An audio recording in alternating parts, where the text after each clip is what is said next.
Hello, everyone. Welcome to Alan Hu Foundation Mental Health Lecture Series. I am Chi-Ching Hu, co-founder of Alan Hu Foundation and host for your webinar.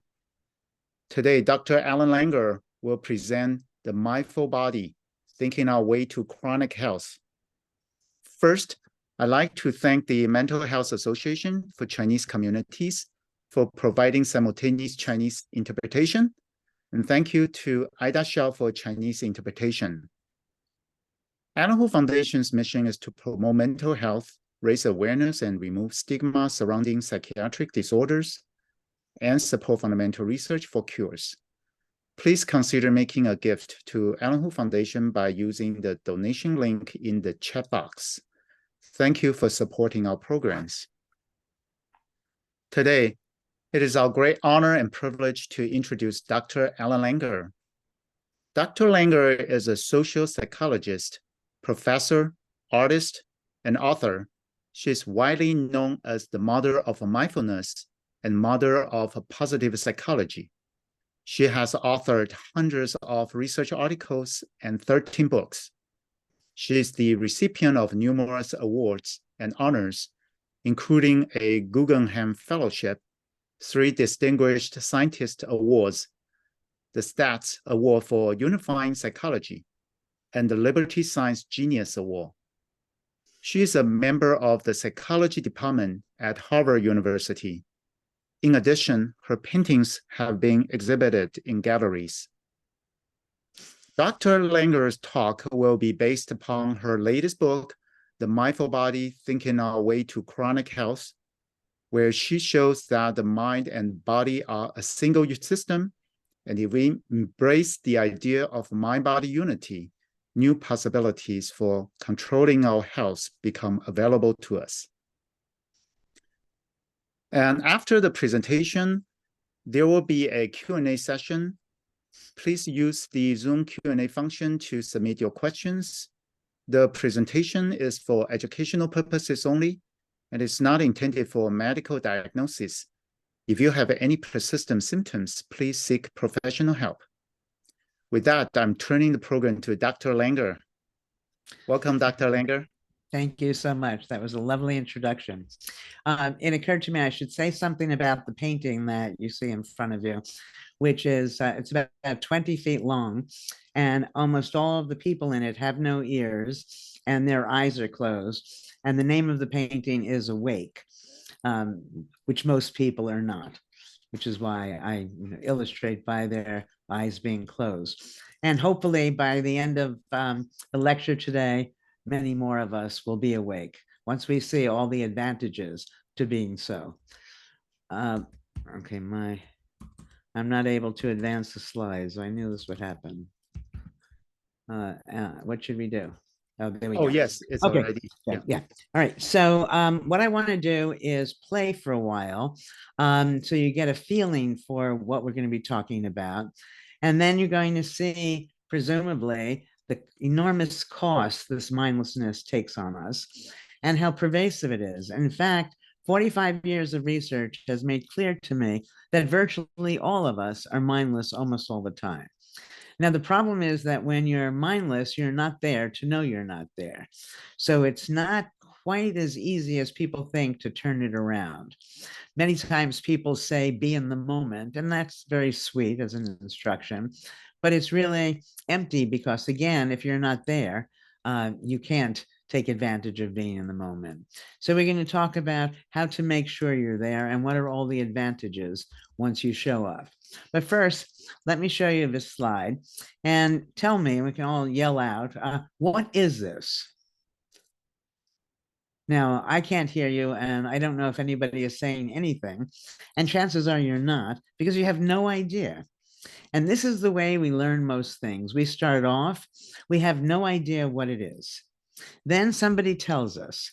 So now people might tell us it's a cow. Now, the problem is that once we mindlessly accept that it's a cow, we become trapped by that information.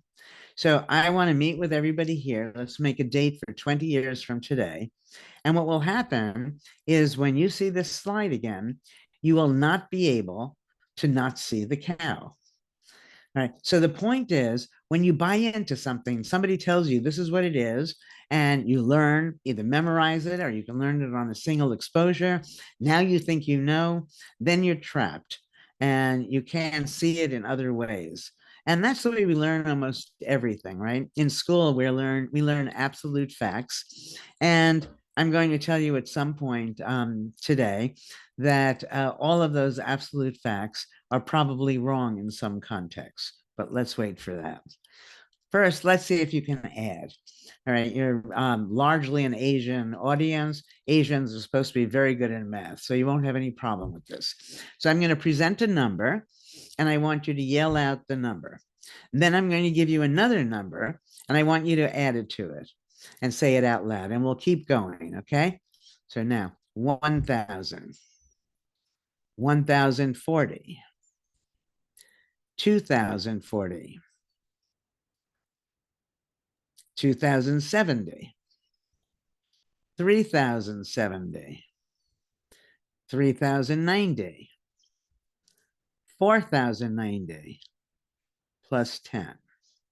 Now, I can't hear you. Can you hear people?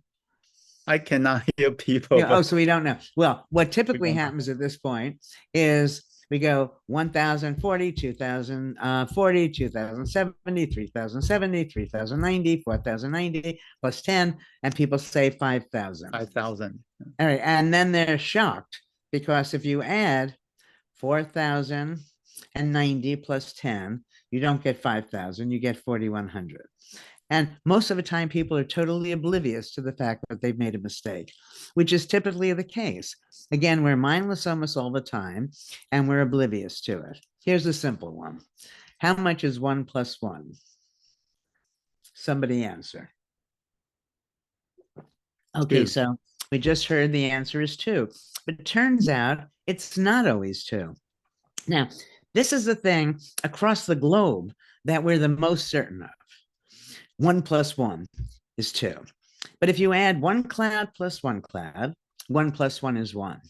You add 1 wad of chewing gum plus 1 wad of chewing gum, 1 plus 1 is 1. You add 1 pile of laundry plus 1 pile of laundry, 1 plus 1 is 1. So in the real world, it probably doesn't equal 2 as or more often as it does. So now just imagine you've just heard me teach you this, and now you go outside and somebody, unlikely, but somebody says to you, how much is 1 plus 1? You're not going to mindlessly say 2.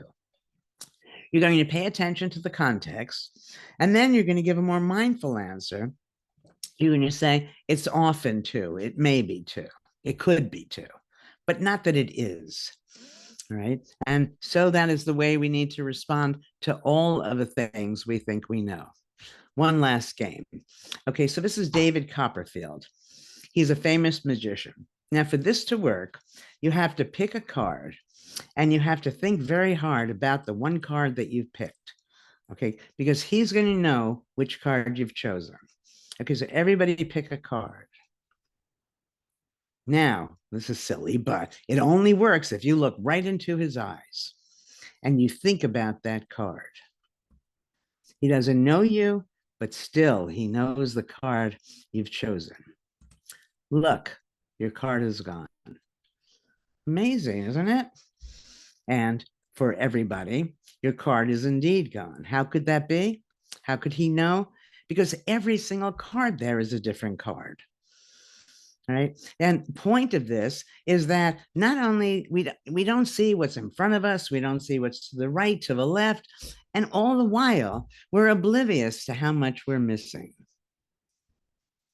I guess you're in California, so maybe I won't spend time with this, but well, quickly, you know, you're in a car and the car starts to skid, and people have been taught in the past that what you do to gain control of the car is you gently pump on the brakes. Okay, well, that was good before they developed new brakes. And with the brakes that we have now, the anti-lock brakes, what you're supposed to do is, in a hard way, press firmly down on that brake to stop the car. Okay, so what am I saying here? At time 1, you learn something, and it's even for safety's sake. right? You lock yourself into it like it's a cow, 1 + 1 is 2. And then you're forever doing that, even when the circumstances change. So now it's a whole new brake system. And now the very thing you're doing is more likely to cause accidents, even though you initially learned it to be safe. It also illustrates that mindlessness is not stupidity. Everything that we're doing that's mindless made sense when we first learned it. The problem is, once we think we know it, we no longer pay any attention. And so as the circumstances change, what was correct initially becomes problematic eventually.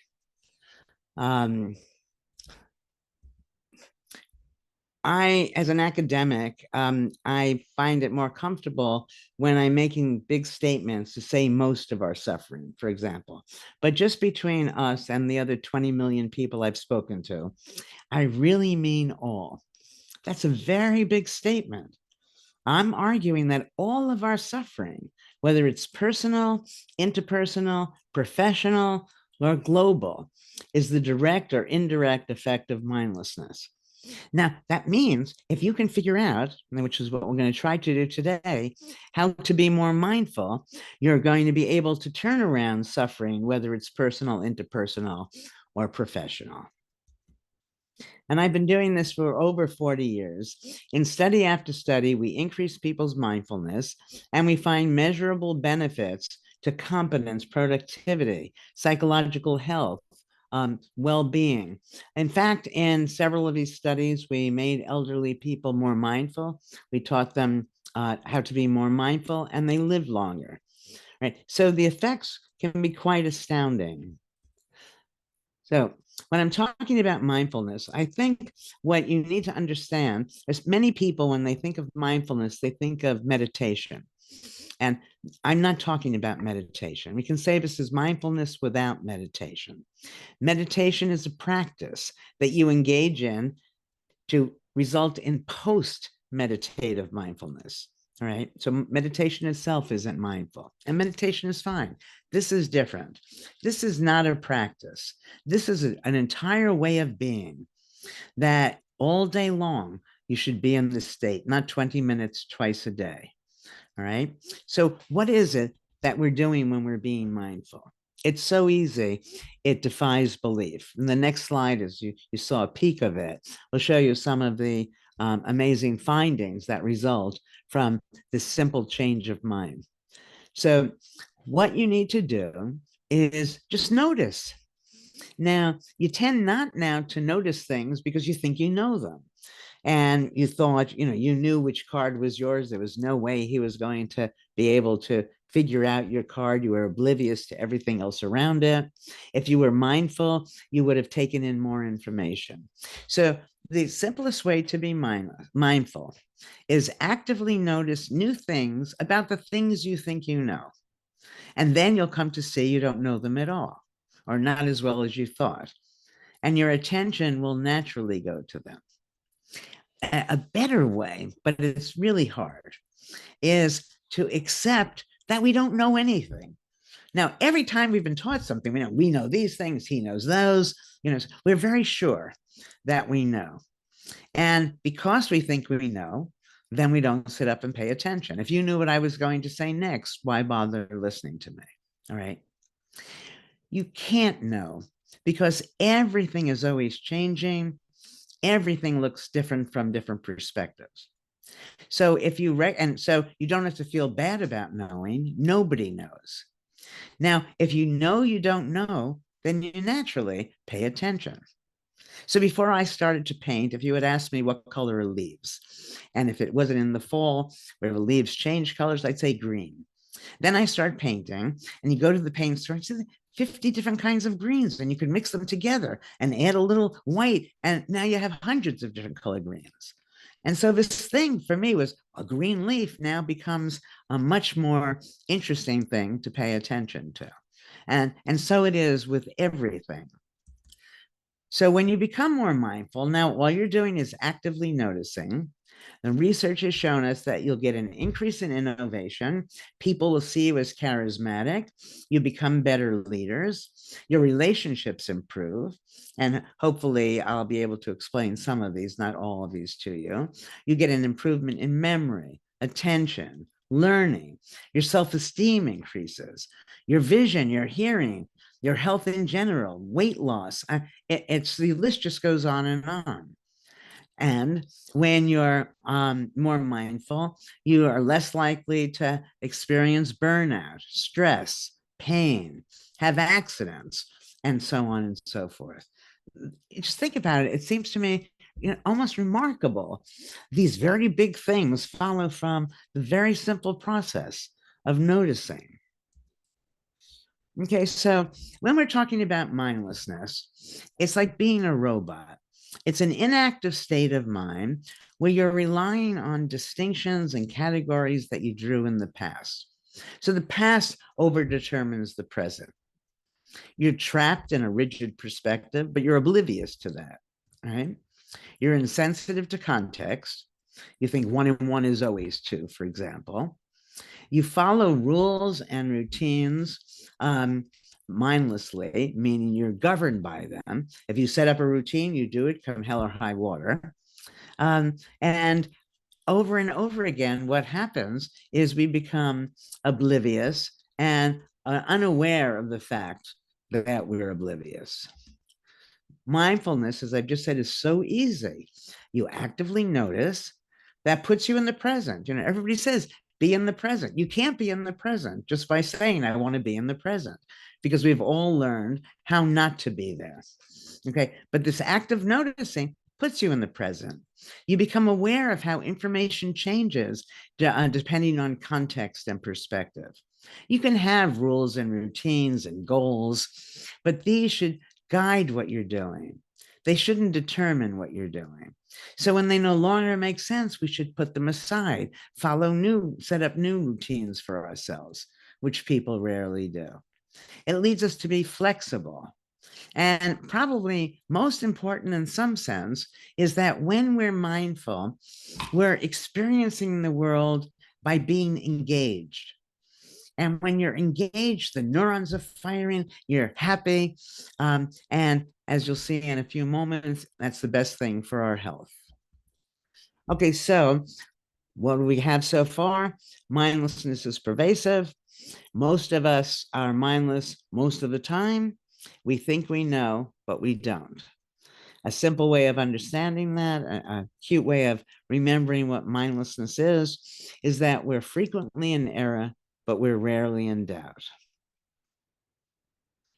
Okay, now it's not just that our mindfulness improves our performance and our health. It's actually visible to other people.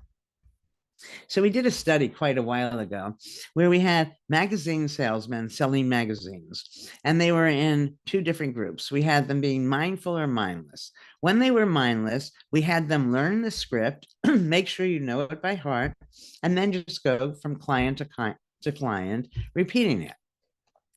When they were mindful, they learned the script, but now they were told, make it new in very subtle ways that only you would know. Okay, they go sell. After they sell or don't sell, somebody comes up to the client and asks them to evaluate the salesperson. And what we find is that when the person was mindful, simply by making it new, they were seen as charismatic and they made many more sales. So it seems to be attractive to people. And I believe it's the essence of charisma. Why are you drawn to some people and not others? Because they're there. All right. It's even visible in the products we produce. Okay, so we did an orchestra study, a study with different orchestras where they were going to be mindful or mindless. And they're playing the same pieces of music. Okay, but they're going to be playing it under 1 of 2 instructions. When they're mindless, they're told, remember a time you played this where you liked your performance and just replicate that, right? Do it the way you did before. Versus make it new in very subtle ways that only you would know. Now, they're playing classical music, not jazz. So the novelty has to be very, very subtle, or else the sound would be awful. All right. After we tape the performances, and we're going to play them for audiences who know nothing about the study.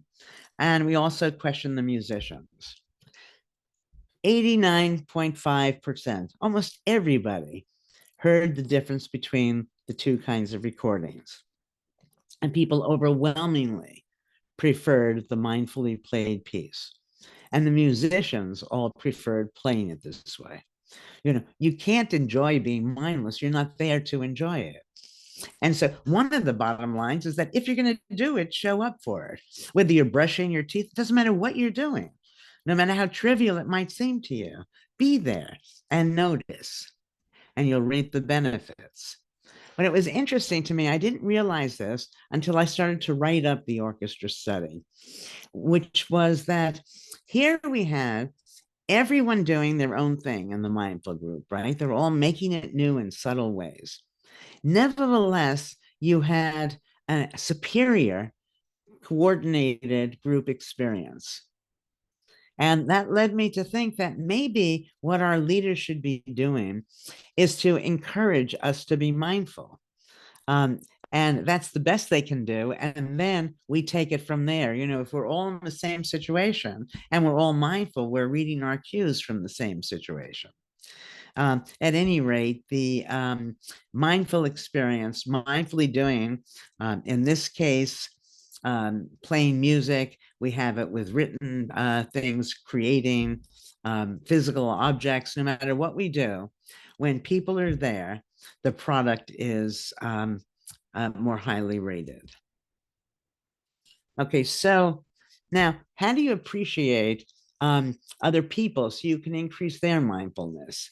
That I'm going to be able to persuade you, even if you're not, you may be persuaded already. I mean, you counted to 5,000, you couldn't figure out how he understood which card you had chosen. You added 1 and 1 is 2. So you see yourself making these kind of mistakes. You say, well, gee, maybe I'm mindful. How can we play it forward? And I think a very important thing that we need to do for ourselves and for other people is to recognize that behavior makes sense from the actor's perspective, or else he or she wouldn't have done it. This means that every time we're being evaluative, judging somebody or ourselves negatively, we're being mindless. Nobody wakes up in the morning and says, today I'm going to be arrogant, bigoted, and clumsy. So when people are behaving in this way, what's going on? What is their intention? Right? Well, it turns out that for every single negative judgment we have for ourselves or anybody else, there's an equally potent but oppositely valenced alternative. For every negative, there's a positive, and the person is doing it for that positive reason. So you might not like me because I'm so gullible, which I am. And I could even try to change and stop being so gullible. I'm not going to succeed. Why is that? Because from my perspective, I'm being trusting. And as long as I'm trusting, I'm going to be gullible. So if you want me to change, you have to get me to stop valuing being trusting. But once you see why I actually am doing what I'm doing, chances are you're not going to be so quick to want to change me. You may see me as impulsive. That's because I'm being spontaneous. I can see you as boring, but from your perspective, you're being stable. Okay, no matter what the negative is, there's an equally strong positive alternative. So now you can see how our relationships improve by being mindful. See, when you're mindless, once you call somebody, oh, you're so inconsistent, like I'm having trouble standing you, then you're only going to see that in one way. The more mindful you are, the more perspectives you're going to take. And as soon as you take the other person's perspective, then the behavior makes sense. And you'll probably no longer want to change their behavior or change your own behavior. or not change it in the way we proceed to do so now. One of the reasons we don't become mindful is because we're very afraid of making mistakes. And mistakes, I think, need to be understood differently from the way we typically understand them. A mistake in one context may be a success in another. So, these people, they made this defogger, and it was supposed to save the crops in Florida. And they spray, and what happened, it produced an icy, snowy substance that actually killed the crops. Terrible failure, right? What a mistake. But somebody else took that very same defogger and made it a snowblower, so that in ski resorts, when Mother Nature doesn't provide the snow, there you have it. We have a snowblower, and now everybody is happy. All right. People created a glue. Imagine all the ego that went into it, all the money to create a glue, and it turned out the glue failed to adhere. Oh, God, what a mistake. What a failure. But somebody else thought, what can you do with a glue that fails to adhere?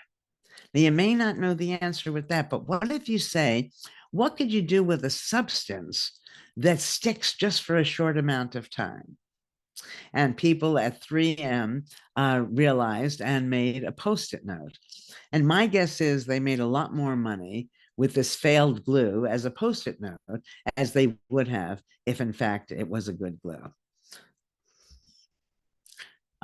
When you recognize that a mistake, couldn't be an opportunity, that's going to result in a reduction in stress.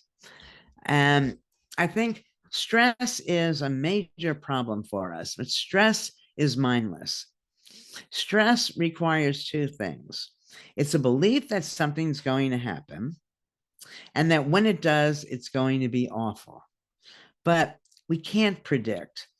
And that's something that I spend a lot of time in my new book discussing. I hope you read it so you'll be more persuaded, because almost everything you do is based on your belief that you can predict, right? So I said to my class, this is a decision-making class, graduate students at Harvard, and I said, okay, look, I have been teaching a version of this class for 40 years. I've never missed a class. What is the likelihood that I'm going to be here next week? So I go around the room, and these are smart Harvard kids, so they know they shouldn't say 100%, so they say silly things, 97%, as if there's some calculation they've done, 98, 99, 96. Essentially, everybody, it's a small seminar, all 12, 15 people say, I'm going to be there. Because now I switch it around, and I say, okay, I want everybody here to give me a good reason why I won't be here next week. Invariably, the first person says, you've always been here, you deserve the time off. The next person says, your dog has to go to the vet. The next person says, you got a flat tire. Now we get 12, 15 good reasons. Now I say, okay, what is the likelihood I'm going to be here next week? And that 100% drops to 50%. Looking back, as Kierkegaard said, we live our lives going forward, but we analyze it looking back. Looking back, we can make everything make sense. Going forward, we don't know what's going to happen. All right. Now, that could be scary until we recognize that outcomes are in our heads. They're not in events. Events are not good. They're not bad. So that if you say, once you realize that this thing may or may not happen, right? The thing you're stressed about that may or may not happen, you feel a little better than believing it will happen.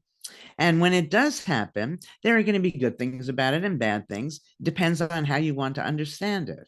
The things themselves are neither good nor bad, right? So if you are stressed with something and you simply say to yourself, what are 3 reasons that it might not happen? You'll immediately feel less stressed. Then assume it does happen. How might that actually be an advantage? And when you live this way long enough, whatever happens, happens, and you're able to be present and not worrying about the future. But I also have a one-liner that people tell me they find helpful. which is when you're stressed about something, ask yourself, is it a tragedy or an inconvenience? Almost always it's just an inconvenience. Right? So it gives you a chance to breathe and say, yeah, I missed the bus. I didn't turn in the project on time. I screwed this or that up. The world's not going to end. This stress is very important. My own belief, I don't have data for this, is that stress is the major killer. I believe that if we took people who were just diagnosed with some terrible cancers, let's say, now nobody's going to be happy with such a diagnosis. And so we wait 3 weeks and then we start measuring how stressed they are. I think that degree of stress over and above, it's a big statement I'm making without any data, remember that, but over and above genetics, over and above treatment, nutrition, that degree of stress will predict the course of the disease. Okay, now, it used to be the case that the medical world believed that thoughts were basically irrelevant to our health. I'm sure they always thought that it's nice to be happy and it's nice not to be stressed, right? But in order to become ill, you needed the introduction of an antigen. Okay, now we have people recognizing the importance of the mind. And now many people talk about a mind-body connection. What you heard in my introduction is I'm going much further than that. It's not that they're connected, they're one thing. And so in a moment, we're going to turn to that and I'm going to try to persuade you. But first, I think that when I've told you 1 + 1 doesn't always equal 2, I want you to deeply realize that all of our facts may be suspect. Years ago, I was at a horse event. This man asked me, could I watch his horse because he wanted to get his horse a hot dog? I'm Yale Harvard all the way through. I know, as well as I know 1 and 1 is 2. I know horses don't eat meat. He came back with the hot dog, gave it to the horse, and the horse ate it. My mind was blown. I realized then that everything I thought I knew could be wrong. Now, I'm strange because that actually pleased me, because that meant that all the things that I learned can't be, maybe they can be.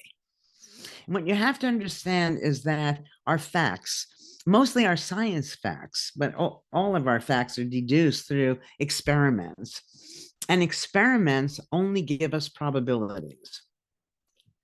Experiments say that if we were to do the same thing again, exactly the same thing, which we can never do, but let's assume we could, we're likely to get these findings. So most horses, the horses we've tested, don't eat meat. That becomes more general and it becomes an always statement. And when you know something for sure, you don't stop and pay any attention to it. All right. So once we recognize that these facts are probabilities, they're from particular perspectives, they're based on limited information, then we need to question many of the facts we take for granted. So to start with some of them, why can't we improve vision behind 20/20? Why can't we just think ourselves thick? Thin, cute. Why can't we think ourselves thin? Reverse virtually all brain damage. Why can't we do any of the things that most of you think we can't do? And I'm saying that we need to free ourselves from these constricting mindsets, our mindlessness, and the limits it places on us. And maybe we can do many of those things. In the book, I talk about a lot of the studies we've done on fatigue.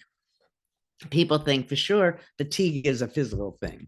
Our minds have nothing to do with it. So first, let me tell you about an interesting study that was done in the 50s by Frank Beach. He took a little boy rat and he introduced a little girl rat and they'd copulate. And then the little boy rat is exhausted, right? He needs a refractory period. Okay. And every little boy rat introduced to a little, then he did something different. Once the little boy rat was exhausted, fatigued, spent, whatever way you want to understand it, he immediately introduced a new little girl rat. And he was ready to go all over again. Renewed energy just by changing the context. Okay, so we have lots of studies. The simplest one is if we ask people, do 100 jumping jacks and tell us when you get tired. They get tired at about 70.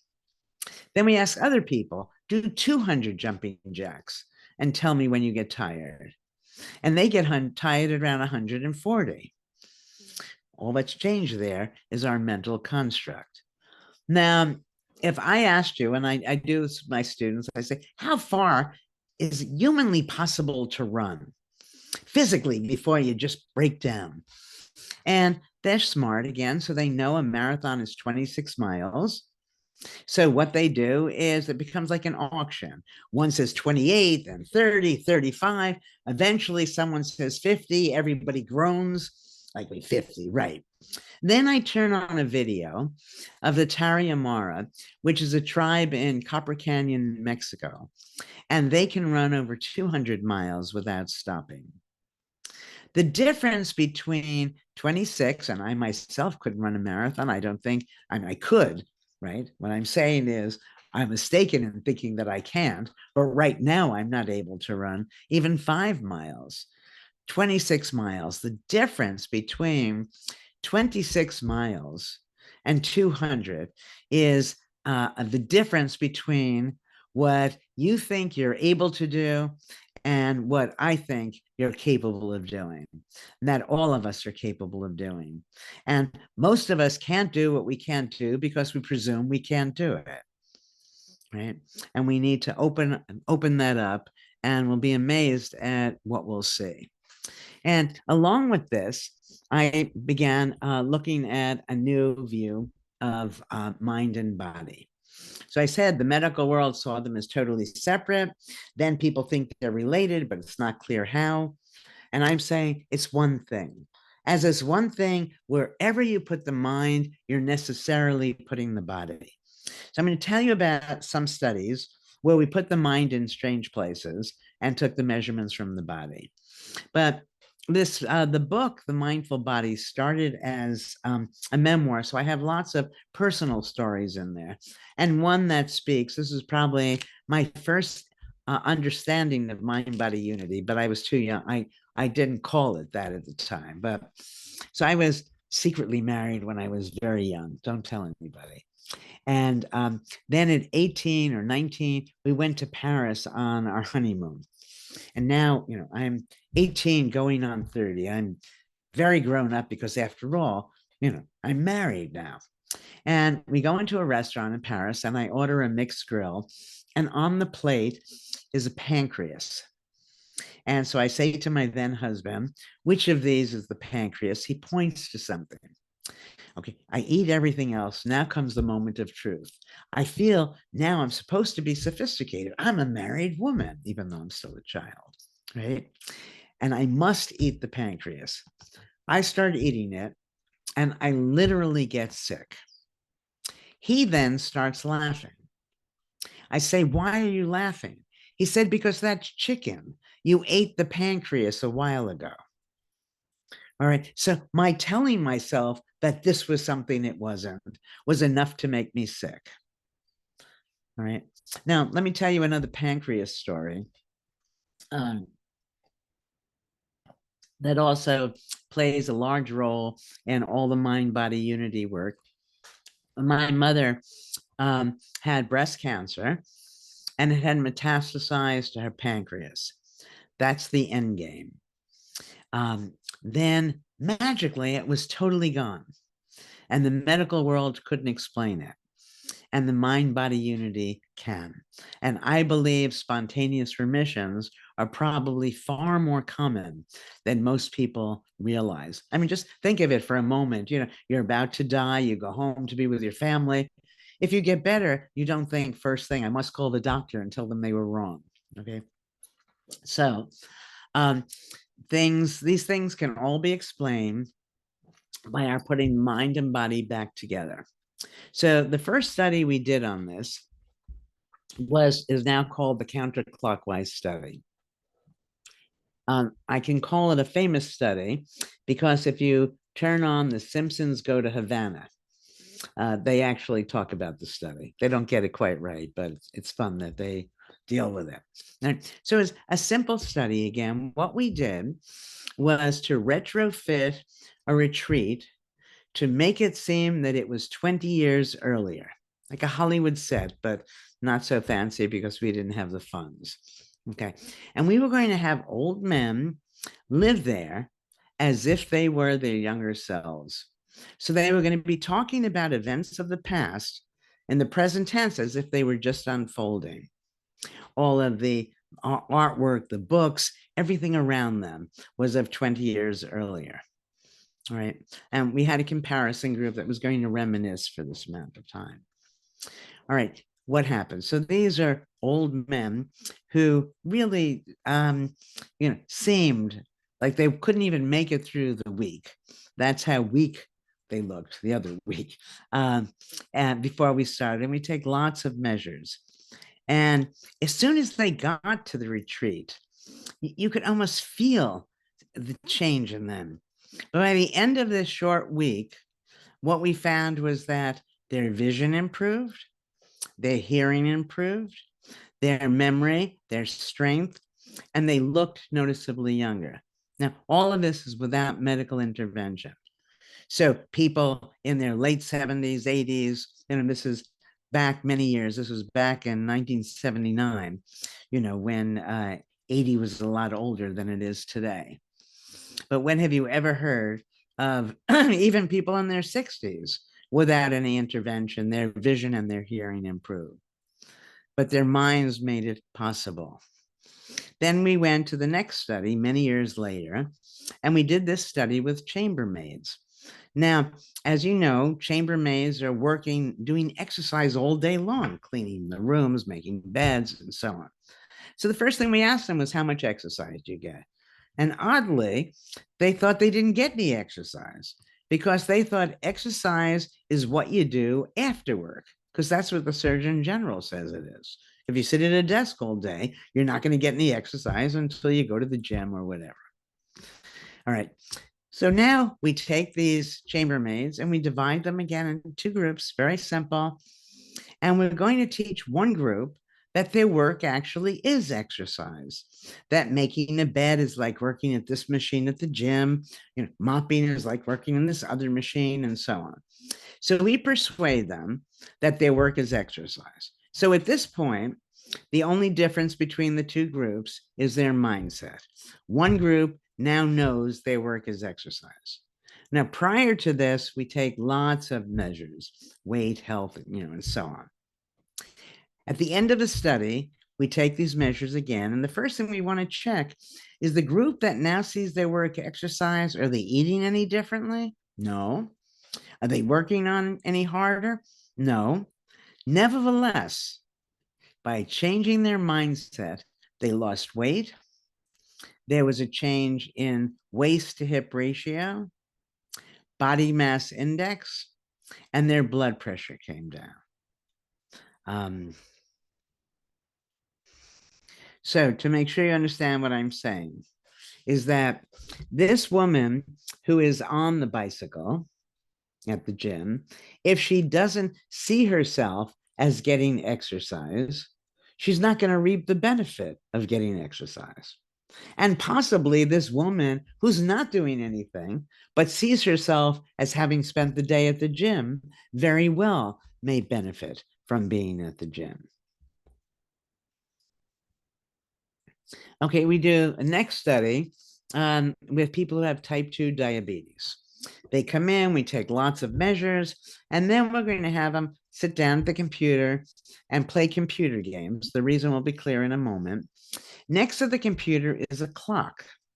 Unbeknownst to them, the clock is rigged.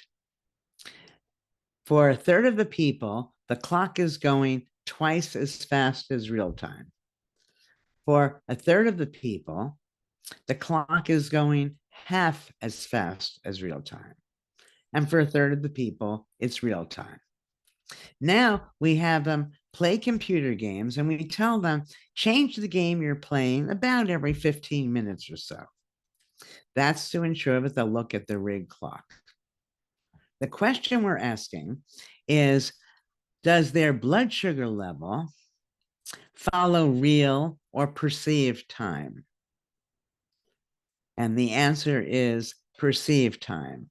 Their blood sugar is moving with the clock, regardless of the fact that the clock is rigged, suggesting we have more control over our diabetes than we think. In a much more recent study, lots of these are clock studies. I've become obsessed with clocks, but we inflict a wound. Now, it's not a big wound. We're not sadistic, but it's a wound nonetheless.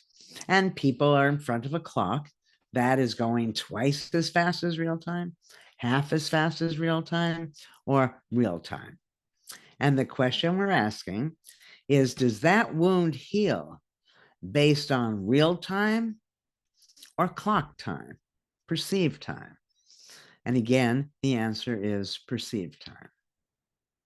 We have people in a sleep lab. They wake up and we've again played with the clock and they think they got 2 hours more sleep than they got, 2 hours fewer, or the amount of sleep they got. And we find biological and cognitive functioning, again, is following perceived sleep. You all know about placebos, right? I think that placebos are our strongest, most important medicine. Now, just think about it. You take this thing that's nothing, and then you get better if a doctor gives it to you. And that seems very strange. Why do you have to, if you're doing all the work, you have to be the one doing the work because the pill is by definition inert. So my goal had been how to make it so we can do this for ourselves.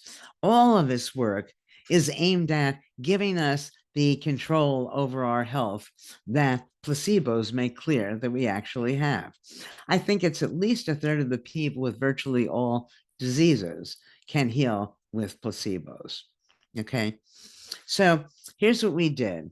Since you can't give yourself a placebo, we created what I call this attention to symptom variability. Now, it's a mouthful. It really means just mindfulness, right? Symptom variability, you're noticing the way symptoms change. When you're given a terrible diagnosis, one of the, the big ones, most of us, any chronic disorder, we expect our symptoms to stay the same or get worse. Nothing stays the same. Sometimes it's a little better, sometimes it's a little worse, but it doesn't go in a straight line. If we can notice when it gets better and ask why now is it better than before? 3 things happen. The first, as soon as you see that it's changing, you feel better because you thought it was stable, awful. And now, chronic pain is not so bad sometimes. Second, when you ask yourself, why is it better or worse now? You're engaging in a mindful search. That mindful search is itself good for your health. Remember, I started this by saying with people of all ages, but the most dramatic was with elderly people. We make them more mindful and they live longer. So you're looking for why. Even if you don't find it, you're doing good things for yourself as you're noticing the neurons are firing, and that's literally and figuratively enlivening. And I believe that if you're looking for a solution, you're much more likely to find one. Okay, so the work we've done so far with this attention to variability, we find improvement in stress, depression, multiple sclerosis, Parkinson's, chronic pain, arthritis, stroke, and hopefully more to come. Those are pretty big things that we're able to essentially to heal ourselves. But you might be saying to yourself, well, you were supposed to show us how we can do this for ourselves. And instead of the doctor giving us, this little white sugar pill, now we have to have somebody calling us. But no, we don't need that at all. Almost all of us have smartphones. Set your smartphone to ring in 2 hours. When it does, ask yourself, How am I feeling now? And is it better or worse than before? And why? Then set it again. 3 hours, an hour and a half, it doesn't matter. Do this many times in the course of the day, over the course of a week. And what we found with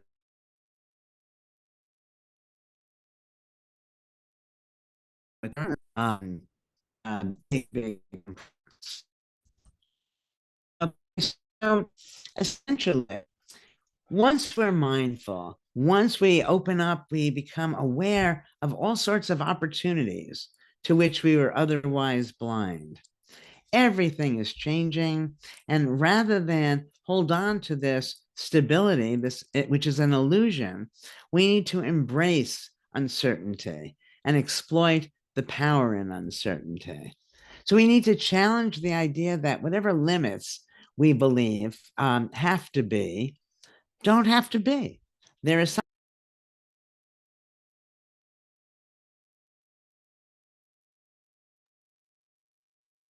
Oh, I think we lost Dr. Langer. Hi, Dr. Langer. You are on mute. okay. Yeah, I So can now hear let me you. see. I think okay, You need to but share did it I back. lose? Okay, what do I have to share screen? Share it again. We're just at the end. It's a shame, but let's see. Okay, so jump to the, let me get this up. Okay, everybody be patient with me. Okay, it doesn't matter. Yes, I can see your screen. I just need to go Yeah, back to okay, the. let's get to the end. I can't, if I can move this here, there we go. Then I can put this here. I think I've got it. Yes, there we go. Okay, let's go back. Okay, good. So, let me say before we end that we need to challenge these limits.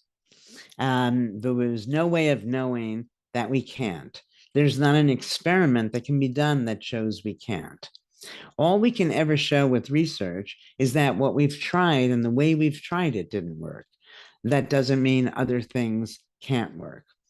And whether we are trying not just big things, but for ourselves, whether I could run that marathon, whether you could pass that big exam, whatever the case, you can't know that you can't. And trying, doing it is so much more rewarding. And so at least it's my belief that with only subtle shifts in our thinking and expectations, we can begin to change the ingrained behaviors that sap our health, confidence, optimism, and vitality from our lives. And when we do this, we come to realize that all we need to do is increase our mindfulness to increase our effectiveness, our health, and our well-being. And it's so simple. What we need to do is show up. If we show up, we'll enjoy what we're doing. When we're happily enjoying what we're doing, we're being mindful, the neurons are firing, and it's good for our health. There's no downside to this. So let's just go back over one little thing here. I'm telling you that when you actively notice, you're engaged, you're alive, people like you more, you're making yourself healthier. When you bring this alertness, this mindfulness to whatever you're doing, it leaves its imprint in what you're doing. So in some sense, I can't find a reason for us not to want to put this, to be this way virtually all the time. And so let me wish you a life of being more mindful, and I'm happy to take questions now. Thank you so much, Dr. Langer, for wonderful presentation and sharing your concept with us. So now we're open up to Q&A. Is this painting also done by you? Yes. Oh, nice. Yeah. Thank you. All right, so we have an audience ask a question.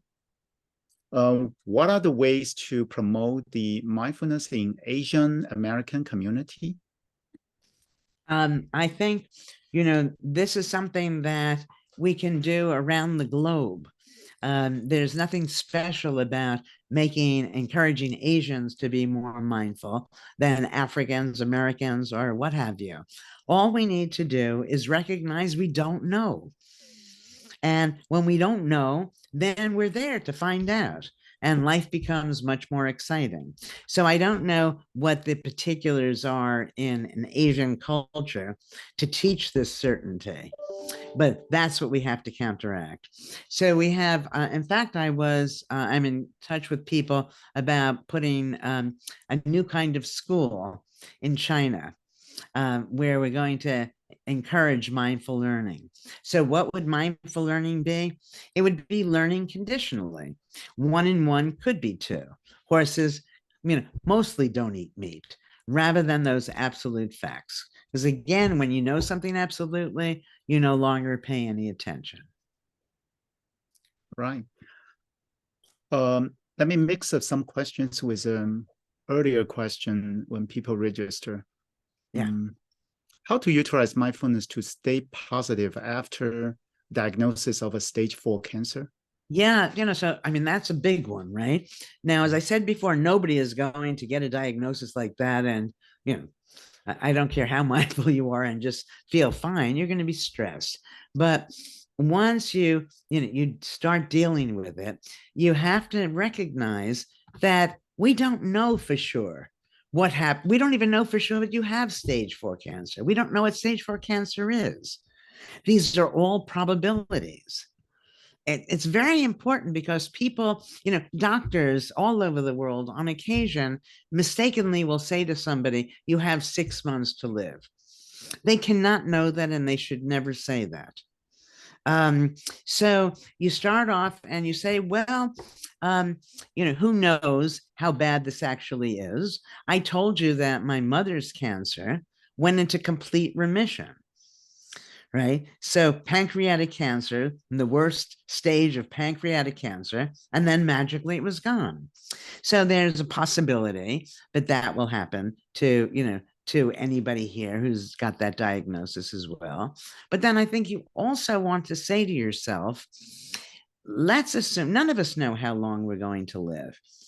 And most people, I think, spend too much time worrying about adding more years to their lives, when in fact, I think we should be adding more life to our years. In other words, if somebody told me I had 2 weeks to live, I can't imagine that I would spend the time being depressed. I'd want to live fully, right? And the good thing about all that I'm saying here is that very way of being, making yourself feel good, going out and, being with other people and engaging everything around you is good medicine. So it's, again, a win-win. Mm-hmm. Next question, when dealing with a chronic pain, specifically nerve issues, how would you recommend using ATV and the mindfulness to increase nerve activity, but not limit the potential? Sure. Yeah. Some of these will take longer than others, but, we're doing some work with infertility, with migraines, with everything, that everything varies. And, if I ask a doctor, that you have some disease, whatever it is, and if right now you don't have any of the symptoms, do you still have the disease? Okay, so just put that on the back burner to think about. Now, what we need to do is to, with anything, whether it's nerve pain, damage, is notice the change. And by noticing the change, we see, gee, sometimes it's better. If you can figure out when it's better, then you can work with it. So in one of my other books, I talk about Langer's reverse of oh, my head is not working now. There's a belief that if you always go half the distance from where you are to where you want to be, you're never going to get there. you're a mile away, you're an inch away, a half an inch, a quarter. Okay. And then I reverse all of that and say there's always a step you can take from where you are to where you want to be. And you want to stop eating a box of cookies. Okay, eat a half a box. You can't not eat a half a box, eat a quarter. Everybody can eat a crumb less. And then you build yourself up, step by step. So you figure out how to handle a tiny bit of that pain from the nerves. But you sit this way rather than this way. And then you work your body slowly. All you need to do is recognize we don't know what will cure it. We don't know what will feel better. All the information we're ever given from the medical world by necessity is about norms, about what's true for most people. And in some very real way, none of us is us. We all differ from whatever that norm is. And you have to find, by testing things, the way you're different.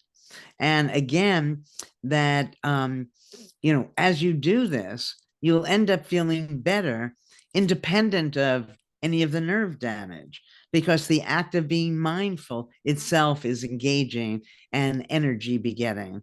And it's what you do when you're at play. Okay. We are actually at 5:30 already. Maybe one or two more questions.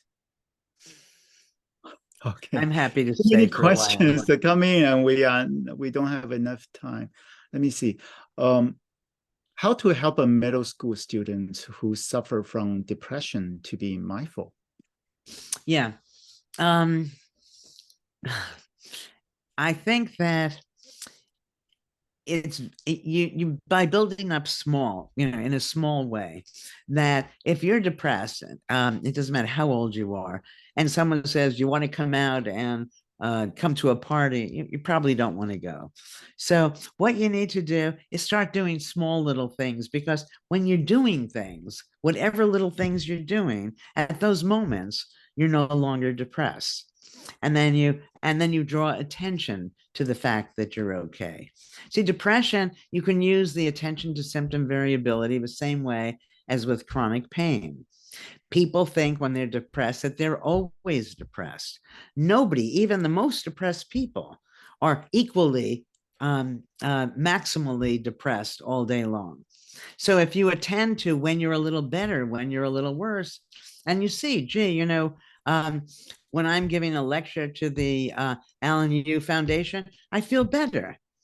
Well, if that's the case, then I should give more lectures to your friends. You see what I'm saying? So yes. What you need to do is have the person start to notice. And in the noticing, they'll feel better. And then you ask, did you feel better just then? They can see if they feel better. So again, I think this attention to variability is probably the way to handle most things, because we tend mindlessly to hold things still. And if we let them vary, so it's the same thing with dementia, in pre-dementia, where you have people who are, you start to forget things, and then everybody worries, oh my goodness, your memory is going. But if we attended to which things they're not remembering and which things they are remembering, and then why, and then I think that we'd find that we can reverse a lot of that memory problem as well. But these things are not always easy, not always quick, but the doing of them itself feels good. Right. How about the last question? What is the difference between mindfulness and the mental control? I don't know what you mean by mental control, but I think the difference between mindfulness and most other things that sound similar is that when you're mindful, it's a soft openness, and it's a flexibility, an awareness that things can be understood in multiple ways at any moment, and which is what helps keep you grounded. Now, mental control tell me, have the person tell me, what do they mean by mental control? Yeah, probably not very well defined. Maybe just thought about, some. I don't know exactly what the. Okay, because that if we're talking about controlling things, even if we're talking about rationality, a lot of being rational is mindless. To be mindful, you have to be noticing something new. Mhm. And so, if when you're exercising this mental control, you're doing it the same way you've always done it, it sounds like it could be quite mindless. If you're multiplying 532 by 23, it can be hard, but it's mindless. It's not mindful because there's no novelty there. Right. Right. So I think another thing that people need to understand is almost fully the way you feel is a function of the way you frame the situation around you. That situations are not stressful. Situations are not boring. It's the way we approach them. So if you're ever bored, look and see how the things you're doing and the things around you are brand new. If you're stressed, think of how all the things you're doing are in fact same old to calm yourself down. But the important thing is that our emotions are largely choices, and they're choices that can only be made if you're mindful.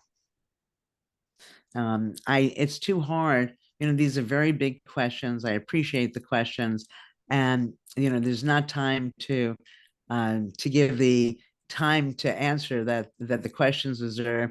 I deal with a lot of that actually in the book. The book isn't just about the health part of life. A lot of it is about the happiness part. And let me just throw these things out to tease people a little, which is because I spend a lot of time thinking about language. And I discovered there are things where people think they're doing good. They tell somebody, you tell your child, try.